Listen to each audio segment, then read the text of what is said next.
Welcome to today's webcast. This call is being recorded, and now to begin the program, I'd like to introduce Chris Flack. Hey, thank you so much, Kayla, and welcome everybody in our audience to today's webcast, Reimagining Legacy Information Management and Protection, sponsored by StorageCraft. I'm Chris Flack with Redmond Magazine, and I'm here to be your host for today's event. So thank you all for joining. We really appreciate you taking time out of your busy day to always join us for our webcasts. So thank you so much. Just a few quick reminders before we get started with today's call. So just a few quick things to get out of the way. First things first is we are recording today's event for future viewing and listening purposes. We'll send you a link within about 24 to 48 hours once the webcast is over where you can view the replay. Feel free to share that link with coworkers, colleagues, friends, anybody who may be interested on today's topic. We would appreciate that. You can also go down to the dock of your screen right now, click on the little paper airplane icon, send an email to a friend or a coworker who may be interested on the topic, and they can join you in the console. You'll have a nice little private chat area. It's quite a bit of fun, so please feel free to use that feature. We're going to have a Q&A session at the end of today's call. We encourage you at any point to enter your question via the Ask a Question box on the left-hand side of your console. Hopefully, if time permits, we'll get to everybody's questions and get out some answers. If we don't get to your question during the call today, don't take offense. We'll make sure that somebody gets back in touch with you once the call is over. We'll send your email and your name directly to people at StorageCraft so they can do that. Joining us for today's webcast, we have a really great presenter. His name is Sean Darrington. Sean joined StorageCraft through the Exablocks acquisition and has more than 20 years of storage experience. Sean is most recently from Veritas Symantec and has held multiple product marketing and management positions covering storage management, cloud, and virtualization solutions. Before Veritas, he was the lead storage analyst at Metagroup. He holds a BS in Material Science and Engineering and a BS in Engineering and Public Policy, both from Carnegie Mellon University. And without any further ado, I will let Sean take the floor to get started. So please, why don't you get started, my friend? Great. Thanks, Chris. And welcome, everybody, and good afternoon or good morning, depending upon what time zone you're in. As Chris said, I'm Senior Director of Product Management for the Exablocks portfolio. And for those that are familiar with StorageCraft and the success we've had in the data protection space, Exablocks is, we're happy to join the team early this year when StorageCraft acquired Exablocks. And so today, what I wanted to do is share with everybody a little about what Exablocks has been focused on for solving storage challenges, particularly around information management and protection, but also touch on what we are able to do with Shadow Protect and combining the data protection solutions and the software with the storage solutions that Exablocks has. So with that, let me jump in. Just for those that have been in the storage industry for a long time or even a short time, you're very familiar with this conundrum where the limitations of traditional legacy storage is one of a challenge for capacity planning and procurement, where oftentimes you have a project called virtualization or physical storage, email, archiving, backups, take your pick. You have a storage problem you're trying to solve, and oftentimes you have to size that over a couple-year period because in a scale-up solution, you have to choose the small, medium, or large version of take your pick of a vendor because of a pair of RAID controllers, supports a certain number of disk drives, and you need a certain amount of capacity, but you have to compare that to the performance requirements as well as the availability. And so there's a big guessing game that happens in terms of how much storage you're going to need over a 36-month period where you want to get the best buying power. But at the same time, you don't want to overbuy ahead of when you need, but you don't want to underbuy to pay more at any point in time. But one thing is guaranteed is that at the end of that, you're oftentimes going to be faced with a forklift upgrade. And for those that have been performing forklift upgrades in the past, from even moving within a vendor's portfolio of the small version to the medium version over time, it's not a pleasant experience, particularly if you're moving across one vendor to another. But at any point in time, initially the storage is really over-provisioned, and at some point in time that capacity is utilized, and you kind of grow into the small, medium, or large version. And ideally you've chosen the correct one over that time period. But it's not as flexible as if you look at a scale-out storage solution. So what Exablocks has is a portfolio of storage solutions that you can scale with exactly the storage that you need over the period of time that what you're looking for. So you can start with a simple 30 terabyte deployment. It could be 10 terabytes. It could be 100 terabytes. Whatever that number is, you start with exactly what you need. And over time, as your requirements change and your capacity demand increases, you can satisfy that requirement by scaling out and adding additional one blocks to an existing cluster.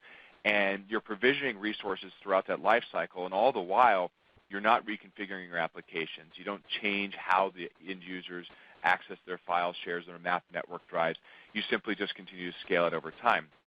So at this point, you're actually purchasing storage in real time, and at the end, you're not faced with a forklift upgrade. The Scaleout solution allows you to add the next generation 3 years from now, and you can retire the hardware that you bought today 36 months from now by simply removing it from the cluster, and all the while that pool of storage is just available. So what we've done is deliver this Scaleout solution, which in general is not unique because there are others in the industry that have done this. EMC's Isilon is probably one of the better examples, certainly a higher-end solution for this, but it's a Scaleout storage solution. The difference that Exablocks has taken is that we've not built our Scaleout architecture on legacy 30, 35-year-old technology of block stores, right? So RAID volumes and LUNs, you carve up these block stores, and storage vendors either present Fiber Channel or iSCSI as a block interface to the applications, or they present NFS and SMB to file-serving applications, right? It could be VMware as well, but just a file-based access to a block store, right? Very limited, very conducive to a traditional scale-up architecture. This is the same architecture that Isilon uses and some of the others. There are ways that you can kind of get around and have a faux layer, if you will, for scaling out storage.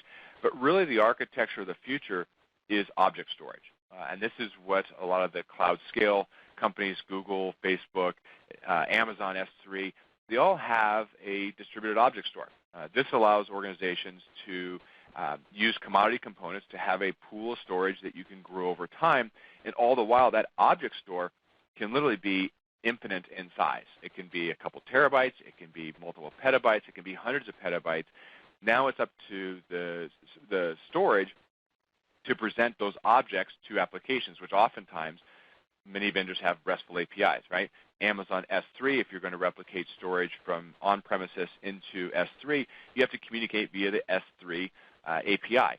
That is not what something, in particular about 90% of the on-premises applications, VMware and Azure and others, all communicate via, right?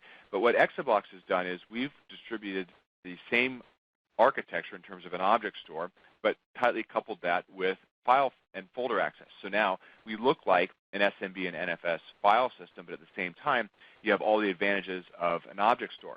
And what that allows you to do is scale out over time and have a pool of storage that's a object, but you hide all that complexity from the applications by providing these microservices, in this case SMB and NFS, to a distributed content addressable object store.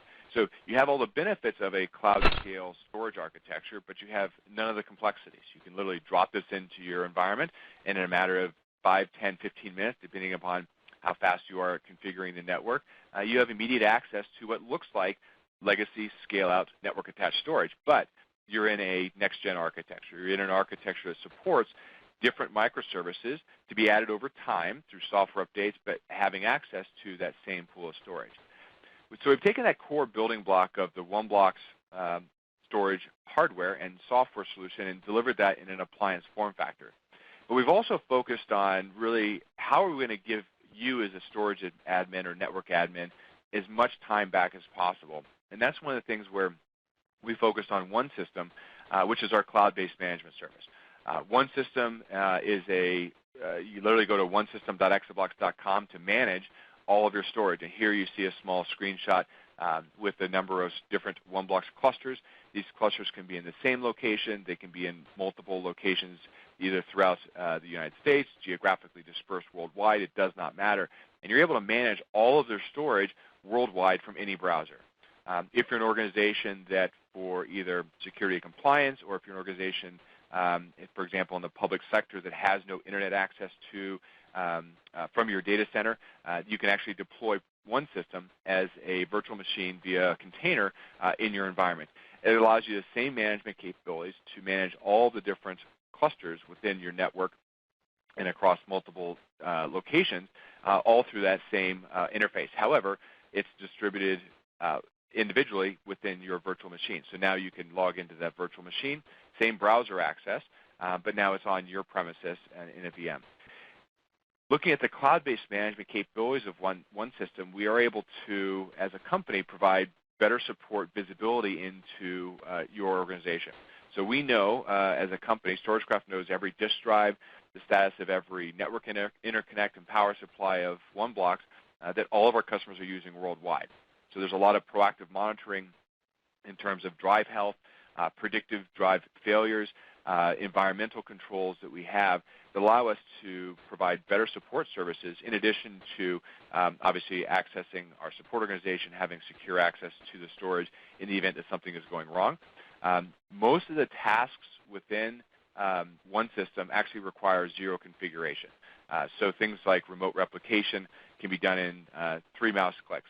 Things like replacing a disk drive or adding storage can all be done with zero configuration. So for those that have been in the storage industry for a while and used to the typical and traditional storage management interfaces, lots of command line operations, trying to figure out the syntax and going to weeks of storage training, you will not find that with Exablocks. Most of the storage is done via point and click.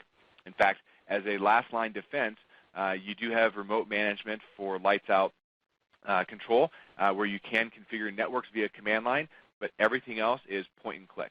So we've tried to make it as straightforward, but yet as powerful for organizations to use when you start to look at how we're going to give as much time back to you as possible for managing storage. And so that's where we've really focused on making the Scaleout solution easy to use and easy to start with what you're looking for and today's requirements and grow into what your organization does over time. So this is one of the things where looking at failure domains, this is something that we take into account without any admin intervention. And so when I said you can start with the storage exactly as you need, you can start with as few as a single OneBlocks and as few as 3 disk drives technically. From a performance perspective, you're probably looking at either 6 or 8 or probably 12 drives. But from a technical perspective, you could start with, and we do have some customers doing this, as little as 3 disk drives and then OneBlocks. But as you are writing out that information, we're looking at different failure domains, right? Within a single OneBlocks, you can have a drive failure, so we protect against that. But within a cluster, you can also have OneBlocks node failures, so we protect against that. And as you grow over time, because we're a distributed object store, we automatically redistribute those objects as necessary throughout the cluster, again, without admin intervention on your part, to protect against the greatest failure domain. So in a single OneBlocks, it's at the drive level. In a multi-node cluster, it's at the node level. But then you also have the opportunity across multiple clusters, across multiple locations. And so these are all things that are dynamically done and transparent to the applications because of our software portfolio. And so for those that are looking at enterprise-class features like inline deduplication and compression, these are all things that we deliver as part of the storage solution. So depending upon your application use case, you're going to be able to get very good data reduction ratios. You're going to be able to store a lot more information on the same amount of storage as if you were to do it in a traditional Blockstore implementation. But we also have things that are just, again, done without admin intervention, like continuous data protection. So every 10 seconds, we're taking a snapshot of that file system. The question is, how long do you want to keep those snapshots? And that's just a click and drag and drop option for a slider that says I want to keep it for an hour, a day, 7 years, or forever. And there are lots of, obviously, choices in between that. But these are all enterprise-class features that oftentimes you can't find in a scale-out storage solution that is targeted really for every organization as opposed to only the largest organizations. We also take an approach, because we don't have a block store, because we're not tied to legacy LUNs and volumes, we have flexibility in how we're going to distribute objects across multiple failure domains, as I just spoke about. And the way we do this is by creating multiple replicas of those objects. So we protect against 2 drive failures by creating 3 copies of every object. And that means that in a single OneBlocks, you can have 2 drive failures and still have access to your data. In a cluster of 7, as you see here on the slide, you can still have 2 drive failures and have access to your data in the cluster. But you can also, again, because of that failure domain, actually have 2 OneBlocks failures and lose all 24 drives in those 2 OneBlocks. And in this example of a cluster of 7, that file system is still available to your applications and users. The data is still available, and we will begin to rebuild those objects that are on the 2 failed OneBlocks in the background. If they come back online, we know those objects, we know where everyone is, and we begin to optimize the layout at that point. Those things are all done without admin intervention. As an example, if a drive fails, an admin doesn't have to take any task or any action for us to begin to get that health back to protecting against another drive failure. So you have 3 copies of every object again.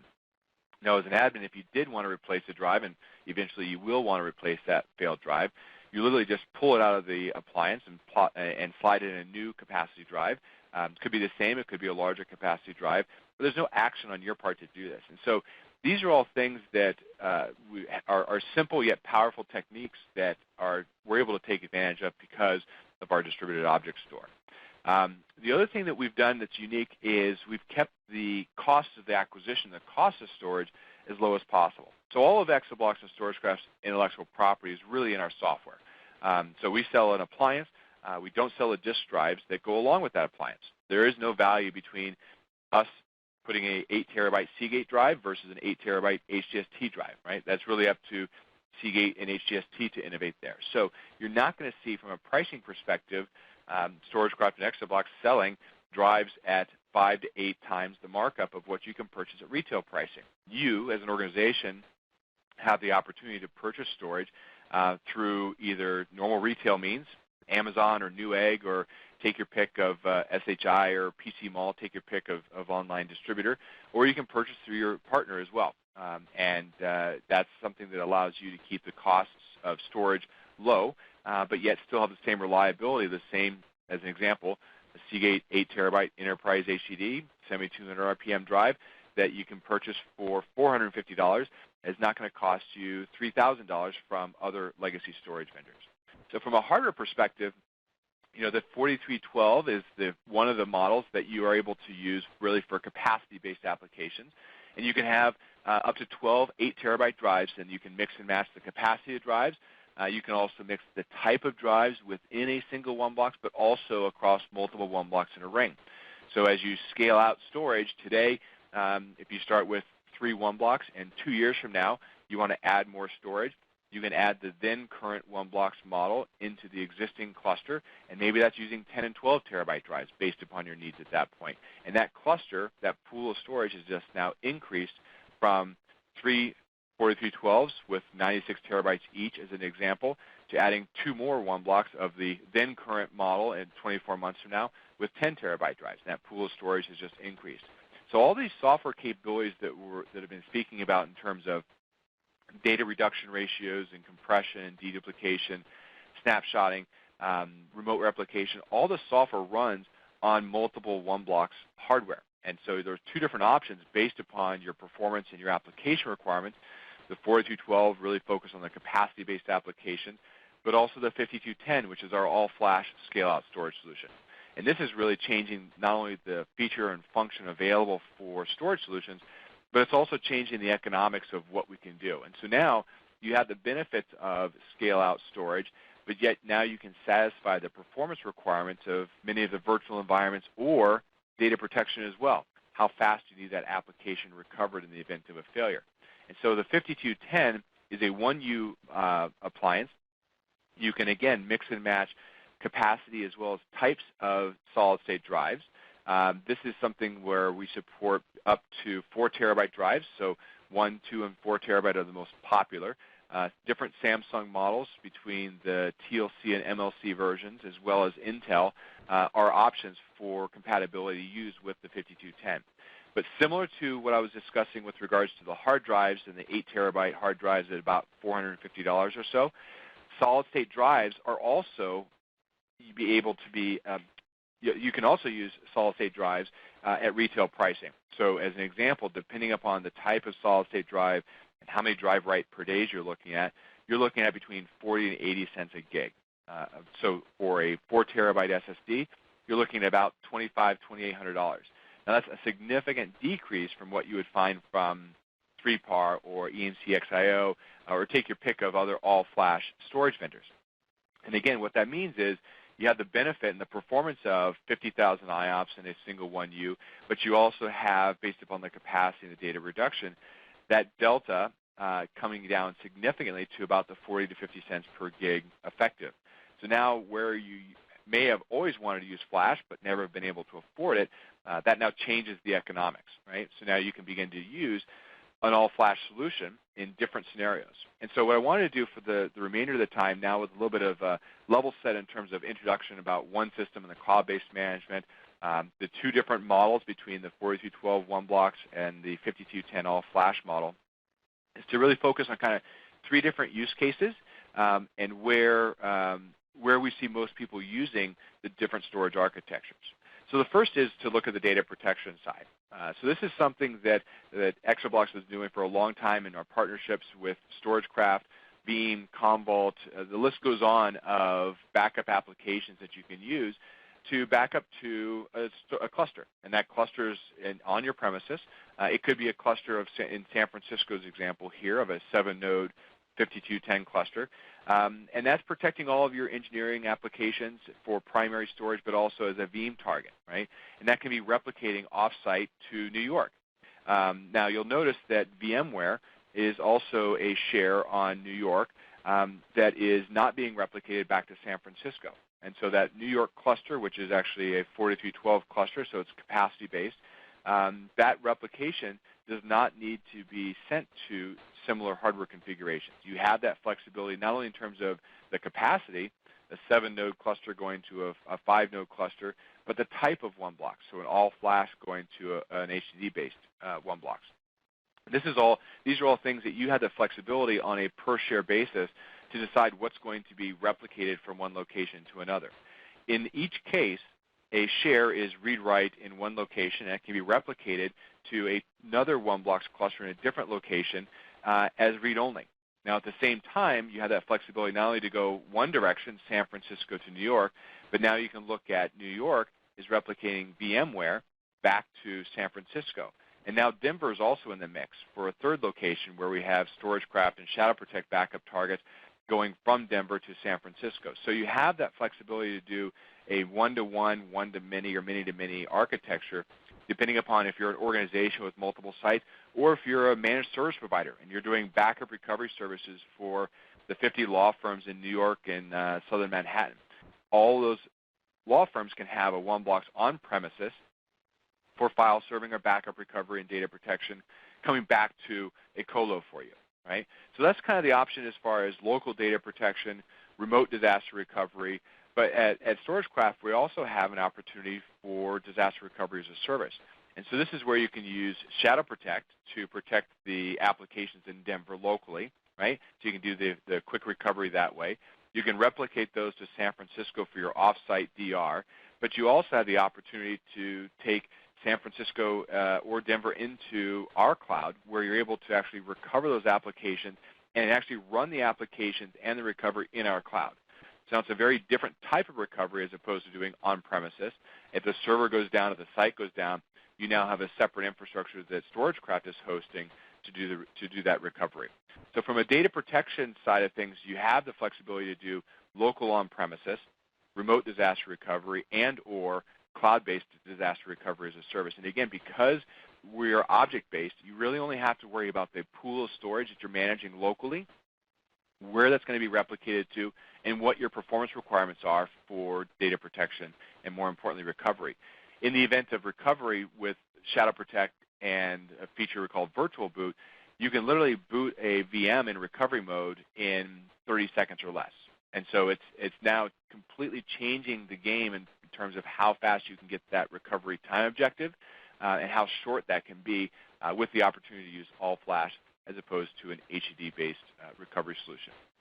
So the next area that I wanted to share with you and talk a little about was virtual servers. So this is something that obviously 90% of organizations are using today in their environment with the VMware or Hyper-V for that matter. Right? With a one-blocks architecture, we are exporting an NFS or SMB share. In this case, I just have NFS data store for VMware as an example, but it can certainly be an SMB share for Hyper-V as well.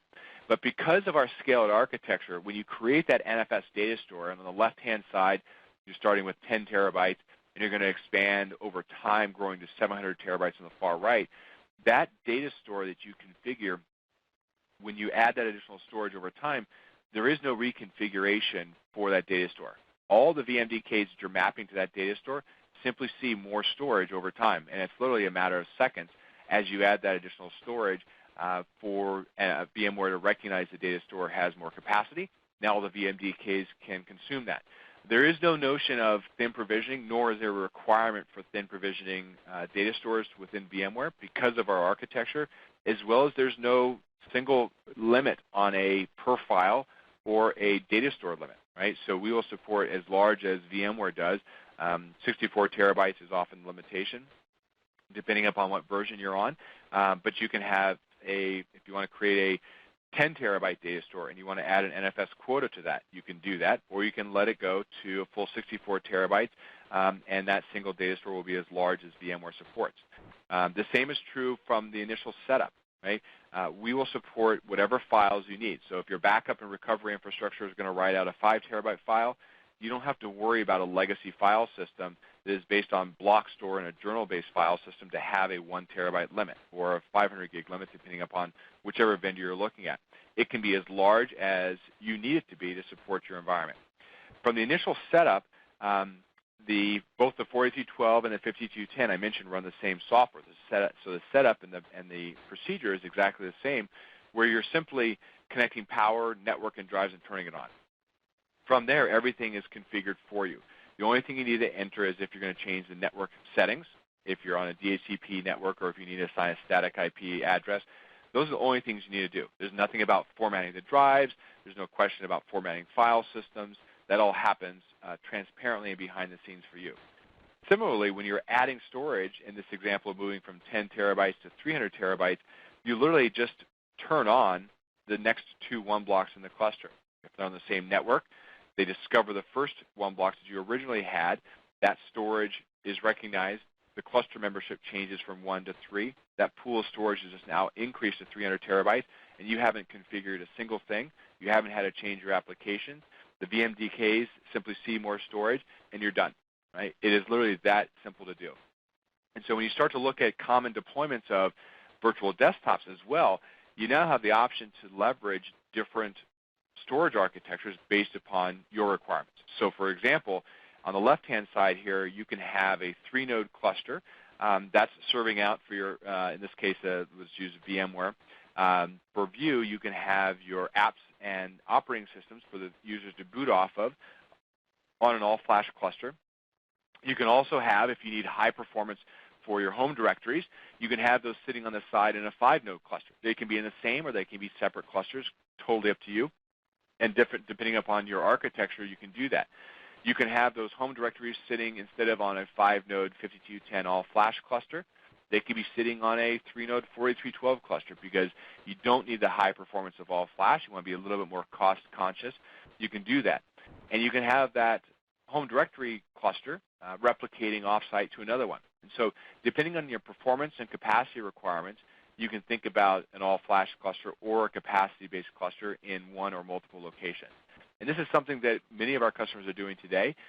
Whether or not they're using the all-flash version for the apps and the VDI, a lot of organizations use the 4312 as the capacity for their home directories, right? And now they have all the benefits of the unstructured data that I'll talk about in just a moment. But they also have the benefit of pricing, which is analogous to Amazon S3 pricing in terms of 2 to 3 cents per gig per month as you look at your 36-month cost. So these are all things that you have as an organization or as a partner for delivering to your customers that flexibility to match the price, performance, and capacity that they need. And when you look at unstructured data, the clusters that we've been talking about in terms of virtual clusters, or if you're looking at the data protection, the Scaleout storage solution of OneBlocks is really suited for multiple use cases in terms of that same storage can be used as primary storage for unstructured data, but it can also be a backup target for Shadow Protect. And that same pool of storage can then be replicated off-site for protection. And going back to the multi-site replication I was talking about before, you really think about things differently where you don't have to tie down your capacity planning to each individual application. You can really plan across the portfolio based upon your use cases. And as you look at how you can potentially reduce some of your costs, in this case I've got a number of, again, 5210 all-flash clusters, but for scaling and looking at different storage policies, this is where you support different types of application uses. So within each storage cluster, you have the opportunity to create a share for file serving or for a backup target or for an archiving target for that matter, right? And here I've got a couple examples of your virtual machine repository, but then also your clones of the VDI, right, for local data protection where you're doing snaps of those clones. And on a per-share basis, you get to decide what type of deduplication you'd like to use based upon those applications. So for backup recovery, using a variable length, which is going to increase your data reduction ratios, or for file serving, maybe fixed length is fine, right? And that's typically what people use. You can turn compression on or off. You can set your continuous data protection, so the continuous snapshots to be on or off, as well as how long you'd like to keep them, and whether you'd like to remotely replicate that to one location or multiple locations or not at all. And so really thinking about things differently on a per-share basis, what types of storage policies do you want to apply for those applications? And when you start to look at things for compliance, as an example, with HIPAA, for file serving, for backup recovery, you also have the opportunity to determine whether you want to have encryption at rest at the cluster level. So an entire cluster can have all that information encrypted before it's written to the disk drives. So when a disk drive fails, if you send it away for warranty, your information is not going to be readable by anybody because they don't have that passphrase. So the encryption is going to prevent access from other people that you don't want to have access to. Right? At the same time, as you look at the file serving example, this is where a lot of organizations have been able to take advantage of the OneBlock's architecture to scale as they need to, as I mentioned before, but also protect against ransomware. And the advantages of having a OneBlock for a file server is you don't have to have Windows servers running as VMs or Windows servers running on physical servers for that matter. But a lot of organizations have Windows virtual machines consuming their SAN storage. And most organizations don't need that level of performance of SAN storage, so they can actually offload that onto a OneBlock's architecture. With OneBlock's, you have that opportunity to integrate with Active Directory. You can manage permissions the same way you do with Windows systems at the file, folder, or individual share level. You can set SMB quotas if you want to. You can do access-based enumeration depending upon how you manage those files. Not every organization does ABE. But you can also customize that snapshot retention based upon different groups. So you can have a share of home directories set up for finance versus general user population. You may have finance snapshots set to 7 years for compliance, but everybody else set to 1 year or 1 month. Completely flexible to you, again, on a per-share basis. And from a ransomware perspective, obviously, there are multiple things that can happen when you're going to be, when you're infected with ransomware. So you do need to think about the physical network security perimeter, obviously having antivirus running, et cetera. And so having a comprehensive data protection strategy is required. So you can recover from a backup as necessary. But in this case, with file serving and OneBlock, you can actually recover, and we've had, unfortunately, a number of customers been infected with ransomware, but they've actually been able to recover themselves from the infection just by looking at the previous versions of those files via our continuous data protection. So because we take snapshots every 10 seconds, this is different than traditional or legacy volume-based snapshots. Our snapshots, and because we're a distributed object store, these are actually immutable. So snapshots cannot be disabled like VSS. Ransomware is morphing to the point where it can not only disable Windows VSS, but it can also delete those snapshots.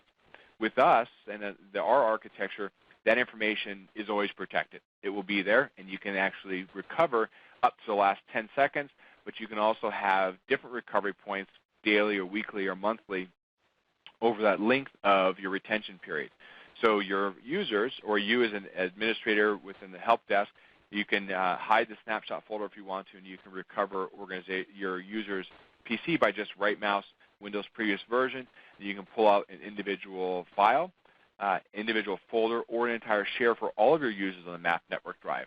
If your ransomware actually goes out and discovers all of your user mapped drives and gets everything, you can recover an entire share as well. So I mentioned earlier that a number of our customers had been infected with ransomware, but fortunately none of them had to actually pay that ransom to recover their information.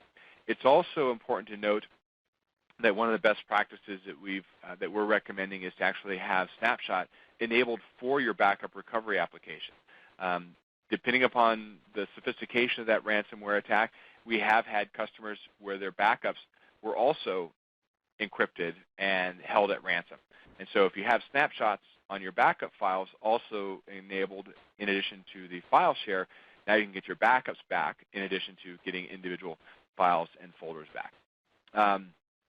So those are some of the things that we've been focusing on in terms of, number one, how do you really reimagine and rethink storage to deliver different requirements for unstructured data, virtual servers, or data protection, right?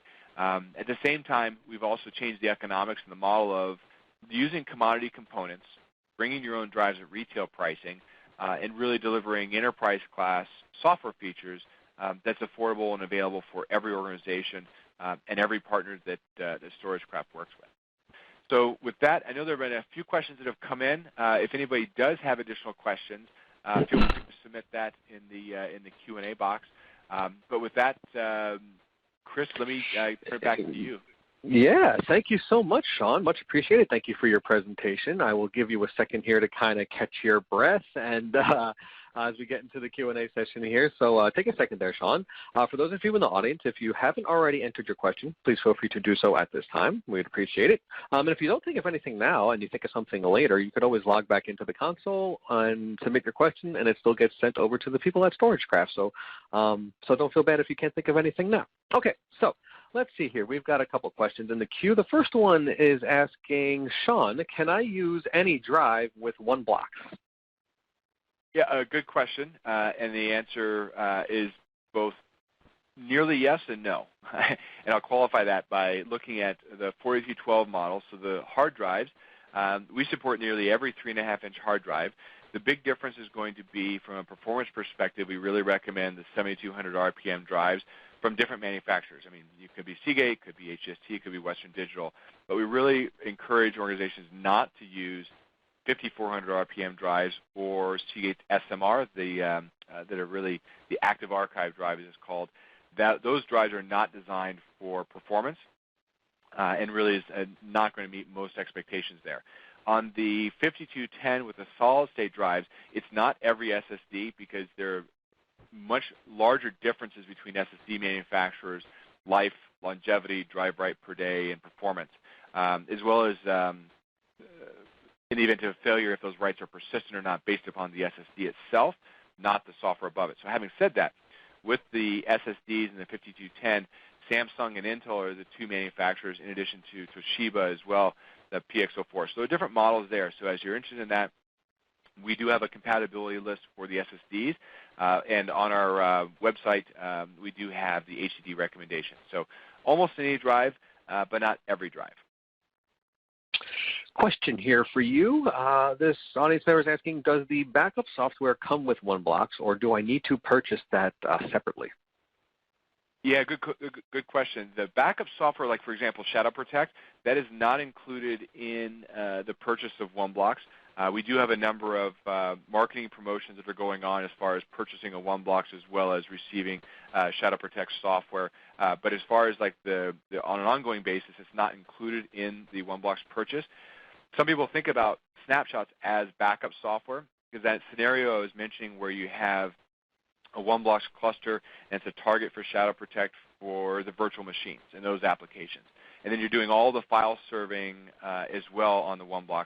You actually don't need to back up the files of unstructured data that we are snapshotting, assuming you're replicating them off-site, because of our continuous snapshots. So some people think about that as backup software, but if you're thinking about Shadow Protect, if you're thinking about Veeam and Commvault, that level of software, that's not included with the purchase of OneBlox. But as I mentioned, we do have some marketing bundles and promotions right now if you are interested for free Shadow Protect licenses with the purchase of OneBlox.